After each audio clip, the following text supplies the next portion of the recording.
വായിന്ന് വരുമ്പോൾ അത് കുറച്ചും കൂടെ ഒരു 7 സ്വരങ്ങൾ ഒരു യങ്ങർ ഒരാൾ പാടുന്ന പോലെ തോന്നുമായിരിക്കും. അതാണ് ഞാനിങ്ങനെ മനസ്സിൽ വിചാരിക്കും എപ്പോഴും. കൃത്യമായിട്ട് അറിയാൻ പറ്റില്ല. അതെ അതെ അവരോട് മ്യൂസിക് ഡയറക്ടേഴ്സിനടുത്ത് ചോദിക്കണം ആക്ച്വലി. അല്ല, വിളിച്ചിരുത്തി ചോദിച്ചാൽ അവർക്കും പറയാൻ പറ്റണമെന്നില്ല. കാരണം ചേച്ചിയുടെ വേറൊരു പാട്ട് കേട്ടിട്ടായിരിക്കും അവർ ഇങ്ങോട്ട് വന്നത്.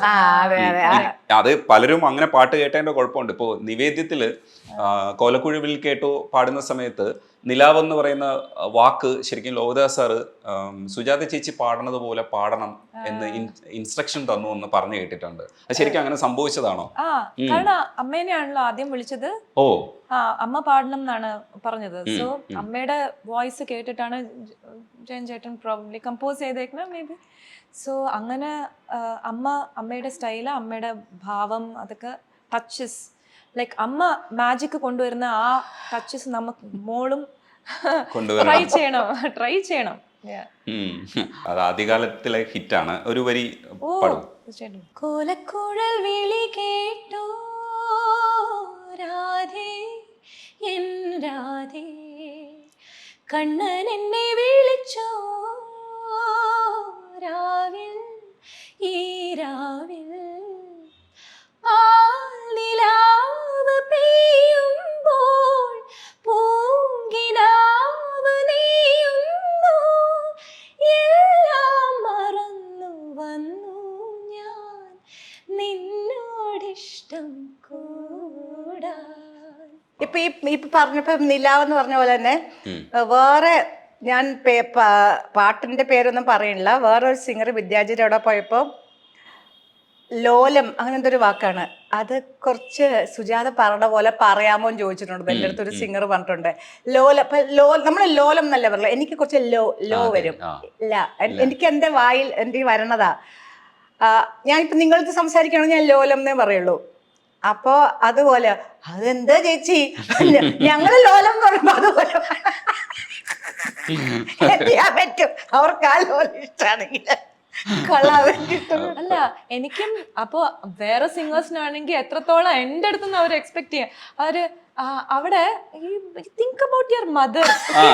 എൻ്റെ അടുത്ത് പറയാനും വയ്യ, പറയാനും can you think about വലിയ പാടാണ്. കാരണം അങ്ങനെ ഒരു ആളുടെ അടുത്ത് എങ്ങനെ കയറി പറയാ അമ്മയെ പോലെ അനുകരിക്കണമെന്ന് പറയാൻ പറ്റില്ലല്ലോ. വെളിയിൽ ചാടുകയാണ് എങ്ങനെയെങ്കിലും.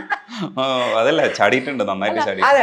പല ഇതിനകത്തും ഒരു ടെക്നിക്കും കൂടെയാണ്. എന്ന് വെച്ചാൽ ഒരു ടിപ്പ് ലൈക്ക് എനിക്കൊരു it's also technique. Like in case ഒരു ഡൗട്ട് ഉണ്ടെങ്കിൽ അത് എങ്ങനെ പാടണം, ഒരു എക്സ്ട്രാ മാജിക് കൊടുക്കണമെങ്കിൽ അത് അമ്മ എങ്ങനെ പാടി കാണും എന്ന് ആലോചിച്ചാൽ അത് നാച്ചുറൽ ആയിട്ട് വരും ഒരു സാധനം. ഈ ഔസേപ്പച്ചൻ സാറ് ഈ അമ്മയെ ഉപയോഗിച്ചത് പലതരത്തിലുള്ള പാട്ടുകൾക്ക് ഉപയോഗിച്ചിട്ടുണ്ട്. അതിൽ എനിക്ക് തോന്നുന്നു വ്യത്യസ്തമായത് ഒരു പൂവിനെ നിശാശലഭമാണ്. സൂപ്പർ പാട്ടാണ്, അസാധ്യ പാട്ടാണ്. അപ്പൊ അല്ല, ആ ഇഷ്ടത്തെ കുറിച്ച് പറഞ്ഞിട്ട് നമുക്ക് ബാക്കി ചോദ്യത്തിലേക്ക് പോവാം. അത് റെക്കോർഡ് ചെയ്ത് ഹാരിസ് ജയരാജന്റെ സ്റ്റുഡിയോയിലാണ് അത് റെക്കോർഡ് ചെയ്തത്. അടിപൊളി. അതെ അതെ, ഈ ലെജൻസ് ഒക്കെ തമ്മിൽ ഭയങ്കര കണക്ഷൻസ് ഉണ്ട്. അതെ, ആ സ്റ്റുഡിയോയിൽ റെക്കോർഡ് ചെയ്തു. അത് ഔസേപ്പേട്ടന് ഒരു കുഴപ്പമുണ്ട്, ഭയങ്കരമായിട്ട് പാടി വയ്ക്കും. പാടി നമുക്ക് ട്രാക്ക് പാടി തരണ കേട്ടാ നമ്മൾ എത്ര പാടിയാലും അതിൻ്റെ അയ്യോ അത്ര എത്തിയില്ലല്ലോ എന്ന് തോന്നും. നമ്മൾ പാടിക്കൊണ്ടേയിരിക്കും. ഔസേപ്പേട്ടന് ഇഷ്ടമാണ് കുറെ പാടാനും. അപ്പൊ ഞങ്ങള് നല്ല ടീമാ. ഔസേപ്പേട്ടൻ ഓക്കെ പറഞ്ഞാൽ ഞാൻ ഓക്കെ പറയില്ല. അപ്പൊ രണ്ടുപേരും അങ്ങനെ ഇനിയും ഇരിക്കും. അങ്ങനത്തെ ഒരു പാട്ടായിരുന്നു അത്. ലാൽ ജോസ് ഉണ്ടായിരുന്നു അന്ന് അവിടെ റെക്കോർഡിങ് കേൾക്കാൻ. എനിക്ക് ഓർമ്മയുണ്ട്, എൻ്റെ ചേച്ചി എന്ത് രസമായിട്ടാ പാടിയെന്ന് വെളി വന്നപ്പോൾ പറഞ്ഞതൊക്കെ. അപ്പോൾ നമുക്കിപ്പോ നമ്മൾ തന്നെ പാടിയ പാട്ടുകളിൽ കേൾക്കുമ്പോൾ കൊള്ളാം, ഇത് ഞാൻ നല്ലോണം പാടിയിട്ടുണ്ടെന്ന് കുറച്ച് പാട്ടുകൾ എനിക്ക് മനസ്സിലുള്ളൂ. അങ്ങനെ തോന്നിയൊരു പാട്ടാണിത്. ഓക്കെ, ഇത് നല്ലോണം പാടിയിട്ടുണ്ട്. അത് കിടിലം പാട്ടാണ് ചേച്ചി. ഒരുപക്ഷെ ഈ മോസ്റ്റ് പോപ്പുലർ സോങ്ങുകളായിട്ട് ഇങ്ങനെ പോകുന്ന പാട്ടുകളുണ്ട്. അതല്ലാതെ രണ്ടാമത് നിലനിൽക്കുന്ന കുറച്ച് പാട്ടുകളുണ്ട്. ആ നിലനിൽക്കുന്ന ഗണത്തിൽ പെടുന്ന ഔസേപ്പച്ചൻ സാറിന്റെ മറ്റേ പാട്ടൊക്കെ എനിക്ക് ഭയങ്കര ഇഷ്ടമാണ്. തീരം തേടുകളൊക്കെ നമ്മൾ എപ്പോഴും കാരണം നമുക്കൂടെ പറ്റുന്ന ബാത്റൂം സിംഗേഴ്സിന് പറ്റുന്ന പാട്ടാണല്ലോ. തീരം തേടും കുറച്ച് കുറച്ച് പാടാണ്. പക്ഷെ ഇതൊക്കെ നമുക്ക് ഒരു കാലഘട്ടത്തിലും ആ പാട്ടിന്റെ മൂഡാണ് കൂടുതൽ. അതൊരു ആ ഓർക്കസ്ട്രയും എല്ലാം കൂടെ ചേർന്നൊരു ആ ഒരു നമുക്ക് ഇരുണ്ട വെളിച്ചത്തിലൊക്കെ ഇട്ട് കേൾക്കാവുന്ന ഒരു പാട്ടാണ് അത്. കാറിൽ പോകുമ്പോ അങ്ങനത്തെ ഒരു പാട്ടാണ് അത്. അതായത് നമ്മൾ എന്റെ ഹസ്ബൻഡിനെ വലിയ ഇഷ്ടമാണ് മോഹൻ. വേറൊരു സ്ഥലത്തേക്ക് പോവും ഈ പാട്ട് കേൾക്കുമ്പോൾ. അത് ഡെഫിനറ്റ് ആണ്. അത് എത്ര ക്രൗഡഡ് ആയിട്ടുള്ള സിറ്റുവേഷനിൽ ഇരുന്നാലും നമ്മൾ ആ പാട്ട് ശ്രദ്ധിക്കുന്നുണ്ടെങ്കിൽ നമ്മൾ അതിന്റെ ഉള്ളിലേക്ക് പോകും. അങ്ങനെ പാട്ടാ. ചോദിക്കാൻ വന്ന ശ്വേതയുടെ അടുത്ത് ഒരേ കടലിലെ പാട്ടുകൾ ശുഭബന്ധുരാളില്ല അതിൽ യമുന വെറുതെ പാടുന്ന സമയത്ത് ആ പാട്ടുകൾ കേട്ട് കഴിഞ്ഞാൽ നമ്മൾ ഈ പറയുന്നില്ലേ ട്രാൻസ് മ്യൂസിക് നമ്മൾ കേൾക്കുമ്പോൾ നമ്മൾ എങ്ങനെയാണോ പെട്ടുപോകുന്നത്, അതേപോലെയാണ് ഈ സിനിമയിലെ പാട്ടുകൾ. അത് ബോംബെ ജയശ്രീ മാം പാടിയതും ശ്വേത പാടിയതും ഒക്കെ അത് എനിക്ക് തോന്നുന്നു അന്ന് കുറച്ചുകൂടെ എങ്ങായിരുന്ന ശ്വേതയാണ് അത് പാടിയിരിക്കുന്നത്. പക്ഷേ ആ പാട്ടുകളെല്ലാം തന്നെ സൂപ്പർ ഹിറ്റായി. അതിപ്പോഴും ഓർക്കുന്ന പാട്ടാണ്. അതിൻ്റെ 2 വരി പാടിയിട്ട് നമുക്ക് പിന്നെ അത് ഈ ശുഭബന്ധുരാളി രാഗം, ആ രാഗത്തിന് ഒരു ഭാവം ഉണ്ടല്ലോ. അത് തന്നെ ഇത്രയും പാട്ടുകളിൽ അത് ഡിഫറെന്റ് സോങ്സ് മൂഡ്സിൽ കൊണ്ടുവരാന്ന് പറഞ്ഞാൽ അതൊരു ഭയങ്കര ഒരു കഴിവ് തന്നെയായിരുന്നു ഔസേപ്പേട്ടന്. He got a national award for that അല്ലേ? ഭയങ്കര അടിപൊളി വർക്കായിരുന്നു അത്.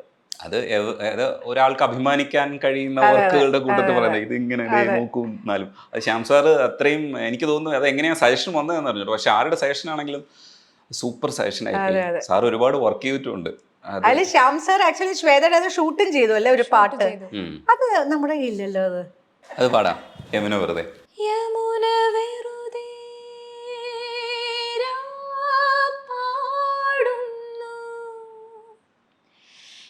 യാദവം ഹരിമാധവം ഹൃദയഗാനം നന്ദനം നറുചന്ദനം ശൗരി കൃഷ്ണ വിരഹവധുവാമൊരുവൾ പാടി വിധുരമാമൊരു ഗീതം വിരഹവധുവാമൊരുവൾ പാടി വിധുരമാം ഒരു ഗീതം ഒരു മൗന സംഗീതം യമുന വെറുതെ